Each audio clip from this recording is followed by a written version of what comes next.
আজকে আমি একটা মুরগির মাংস রান্না করবো বন্ধুরা। এই যে মুরগির মাংসটা আমি এই যে কেটে একটু লবণ আর লেবু দিয়ে এই যে মেখে রেখেছি।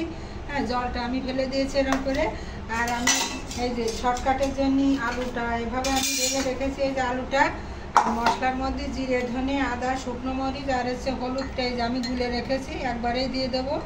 আর এদিকে আমার রসুন বাটা আছে, পেঁয়াজ আছে, আর জিরে ভাজা, কাঁচামরিচ যে ছেঁচে রেখেছি, একটু গরম মশলা আর লবণ, মিষ্টি, তো যা লাগবে রান্নার জন্য তেল লাগবে। তো মাদার্স কিচেনে আপনাদের সুস্বাগতম। আসুন আমি রান্না করি। এই যে আমি কী করবো, আমি প্রথমে হচ্ছে আমি ফোড়নটা দেবো। ফোড়নটা কী দেবো, এই যে গরম মশলা দিয়ে, তেজপাতা দিয়ে, আর এই যে আমার গ্যাসটা আমি অন করে নিই। আমার গ্যাসটা অন করা, আমি এই যে গরম মশলা দিয়ে আর এই তেজপাতা আর একটুখানি জিরে দিয়ে আমি ফোড়ন দিয়ে দেবো। অন্য মাংস তো সবাই রান্না করে খাই আমরা, এক একজনের রান্নার ধরনটা থাকে এক এক রকম। তো হয়তো আমি আর এক ধরনের করছি, আপনারা এক ধরনের। তো আমি এবার এই যে ফোড়নটা আমি এবার দিয়ে দিলাম।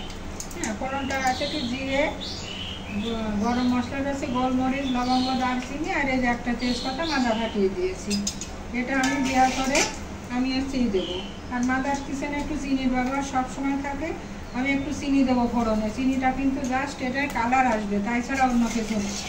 হ্যাঁ, এবার আমি কী করবো, পেঁয়াজটা আমি ওভাবে কাঁচা দেবো না, পেঁয়াজটা আমি সুন্দর করে একটু বেরেস্তা মতন করে দেবো। আমার বেরেস্তা মতন পেঁয়াজটা হতে থাক, পেঁয়াজটা আমার ভাজা হোক। দেখুন আমার পেঁয়াজটা আমি কেমন লাল করে নিয়েছি, বেরেস্তা মতনই করে নিয়েছি, বুঝছেন? বেরেস্তা মতন করে নিয়ে এবার আমি দেবো এর ভিতরে আমি এর ভিতরে আমি খানিকটা বেরেস্তা তুলে রাখবো। আমি খানিকটা বেরেস্তা তুলে রেখে এইবার আমি এর ভিতরে আমি রসুনটা দিয়ে দেবো। রসুনটা দিয়ে আমি নাড়তে থাকি। এই বেরেস্তা কিন্তু আমি পরে দেবো। রসুনটা দিয়ে আমি মাংসটা ঢেলে দেবো। মাংসটা আমি ঢেলে দিলাম। এত মনে করবেন আমি মাছটা দিলাম না মাংস দিলাম, আমার এই মাখানো ছিল, এই দেখেন এই রসুনটাতে আমি সুতাটা ফেলে দিলাম। আমি এই পেঁয়াজ আর রসুনের সঙ্গে মাংসটা নেড়ে নিলে মাংসের ভিতরে আলাদা একটা সুন্দর ফ্লেভার বলছে। হ্যাঁ, তখন আজকে গন্ধও লাগবে না। সাধারণত আমি লেবু মাছে নিয়েছি, লেবু মাছলে মাংসে আজকে গন্ধ থাকে না। একটুখানি নাড়া করে আমি তারপরে মশলাটা ঢেলে দেবো। আমার মাংস মোটামুটি একটু আমি নেড়ে নিলাম। এবার আমি আমার এই যে মশলাটা আছে, আমি এই যে গুলে রেখেছি, এই মশলাটা আমি দিয়ে দেবো। মশলাটা দিয়ে আমি মাংসটা বসিয়ে দেবো। এই মশলাটা আমি এবার দিয়ে দেবো।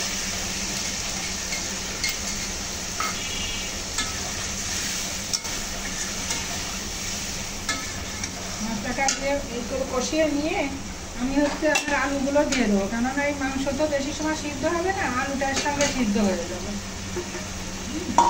তত সময় মশলাটা কষানো হোক, একটু সিদ্ধ হতে থাক, আমি ঢাকা দিয়ে রেখে দিই অন্তত 5 মিনিটের জন্য। মশলাটা কষানো হবে, ঢাকা দিয়ে থাক। দেখুন আমার মাংসটা, হ্যাঁ এই দেখুন আমার মাংসটা তেল উঠে গেল। তেল উঠে গেলে আমার মাংস, আলু আমার সিদ্ধ হয়ে গেল। মাংস দেখুন আমার এখনও কি সুন্দর কালার এসছে, যেমনও ঘেরান বেরোচ্ছে। এবার সুন্দর করে আমি এবার কষিয়ে নিলাম। নিয়ে এবার আমি কি করব, এবার এই যে মাদার্স কিচেন মানে গরম জলে রান্না হয়। দেখুন আমার গরম জল আছে। আপনারা লবণ মিষ্টি যে যেমন খাবেন সেটার পরিমাণ মতো লবণ মিষ্টি দেবেন। মিষ্টিতে কারো সমস্যা থাকলে দেবেন না। আমার একটু মিষ্টি দেওয়া অভ্যাস, আমার মাদার্স কিচেনে আমি একটু মিষ্টি ব্যবহার করবো। এবার আমি কী করি, মাংসটা আমার কষানো হয়ে গেল। এবার আমি আমার যতটুকু জল লাগবে আমি ততটুকু একটু সিদ্ধ হওয়ার জন্য হালকা একটু জল আমি দিয়ে দেবো। বেশি দেবো না, অল্প দেবো। হালকা একটু জল দিয়ে আমি এবার ঢেকে দেবো। তা মাংসটা আমার একটু সময় জন্য ঢাকা থাক, 5 মিনিট পর ফিরে আসছে। দেখুন হ্যাঁ আমার মাংস রান্না হয়ে গেল। এবার আমি কি দেবো দেখুন, লবণ আর মিষ্টি যে যার স্বাদ অনুযায়ী, আমার একটু কম আছে, আমি হালকা একটু লবণ দিয়ে দিলাম। আমি 1 চিমটি মতন, বেশি না, 1 চিমটি মতন এই যে একটু চিনি ছড়িয়ে দিলাম। আর এই যে আমি যে বেরেস্তাটা করে রেখেছিলাম এইটা আমি এবার ছড়িয়ে দেবো। এটা আমি এবার দিয়ে দেবো মাংসের সঙ্গে। এটা দিয়ে আমি এই যে কাঁচামরিচ আর জিরে ভাজা গুঁড়োটা এই যে বেটে রাখা আছে শেষে, এটা আমি দিয়ে দেবো। দিয়ে আমি এই যে 1 চিমটি, এই যে বেশি দেবো না, হালকা একটু 1 চিমটে গরম মশলা ছড়িয়ে দিলাম। ছড়িয়ে দিয়ে এবার আমার মাংসটাকে নেড়ে চেড়ে দেখেন, এবার আমার মাংসটা হয়ে গেল। মাংসটাকে আমি নেড়ে চেড়ে এবার হচ্ছে দম দেবো। এইভাবে আপনারা মাংস করে খেয়ে একদিন দেখবেন। এক একজনের এক এক রকমই তো আমরা করে খাই। আমার এই প্রসেসটা একদিন করে খেয়ে দেখবেন, ভাতের সঙ্গে পোলাওয়ার সঙ্গে, হয়তো আপনাদের ভালোই লাগবে। আপনারা ভালো লাগলে আপনারা শেয়ার করবেন, আমার ফেসবুকটা ফলো করবেন, ইউটিউব চ্যানেলটি আপনারা সাবস্ক্রাইব করবেন। আর ভালোবেসে পাশে আছেন, এইভাবে পাশে থাকবেন। তো আমি কিছু সময় গ্যাসটা একেবারে লোতে দিয়ে একটুখানি ঢেকে দেবো ফ্লেভারটা দমে রাখার জন্য। দেখুন আমার মাংস রান্না এবার এই যে রেডি। এবার আমি মাংসটা নামিয়ে নিচ্ছি।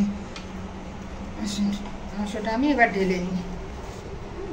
একটু একটু একটু ঝোল আছে, একটু ঝোল না থাকলে আবার ভাতও তো খেতে হবে। আমি মাংসটা এবার এই যে ঢেলে নিচ্ছি। ঢেলে নিই।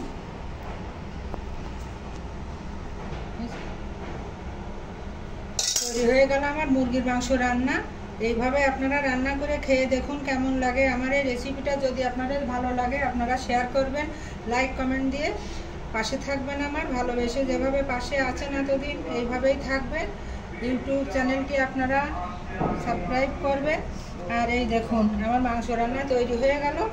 আপনারা এই রান্নাটি করে বাড়ি থেকে একদিনের জন্য হলেও অন্তত ট্রাই করে দেখুন।